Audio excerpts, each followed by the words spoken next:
Yan guys, magandang araw guys, no?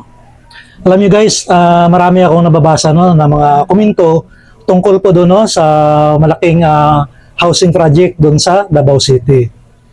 So ito kasi guys, sari-sari yung mga komento no, itong mga ka-DDS at yung mga Marcos loyalists.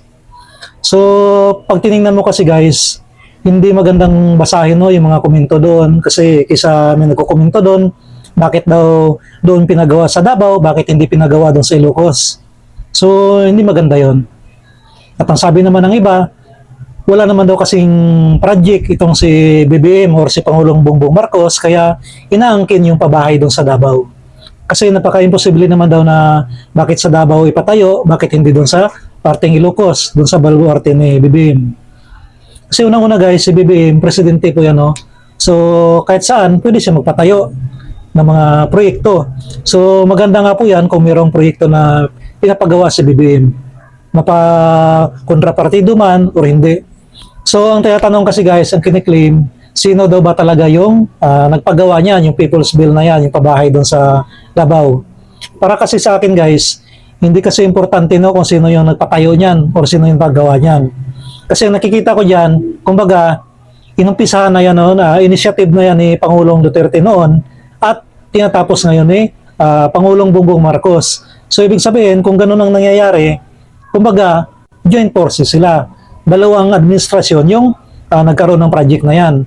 So hindi importante doon kung Duterte admin ba yung napagawa niyan or BBM project yan. Hindi importante yan guys. Ang importante dyan, sino yung makikinabang sa housing project na yan, yung pabahay na yan. Of course, yung taga Davao City. Yung mga mahihirap natin na kababayan, yung walang mga sariling bahay. Yun ang importante guys. Hindi importante kung sino ang nagpagawa. Ang importante dyan kung sino yung makikinabang. Kasi unang-una guys, hindi naman yan pira ng gobyerno. Pira yan ng taong bayan na naipon or napundar ng gobyerno, tapos binabalik ng gobyerno para doon sa mga tao. So yun po yung importante guys. Hindi po importante kung sino yung nagpagawa. Maganda nga po yan eh, di ba? Kung talagang Duterte project yan at tinapos ngayong BBM, yun nga yung maganda. Kasi unang-una, naging joint forces sila dyan. Dalawa sila dyan. At kung sabihin naman natin na BBM talaga ang napagawa niyan, kung si Pangulong Bongbong Marcos talaga ang pagawa niyan, maganda rin. Of course, pinapakita ni Pangulong Bongbong Marcos na walang kanya-kanya dito, iisa tayo, di ba? Maganda yun guys. Ang importante kasi doon, yung nakikinabang, kung sino yung makikinabang dyan. Pira yan guys ng taong bayan, hindi yan pira ng mga politiko. Hindi yan pira ng mga senador, congressman, vice president, presidente. Hindi po nila pira yan.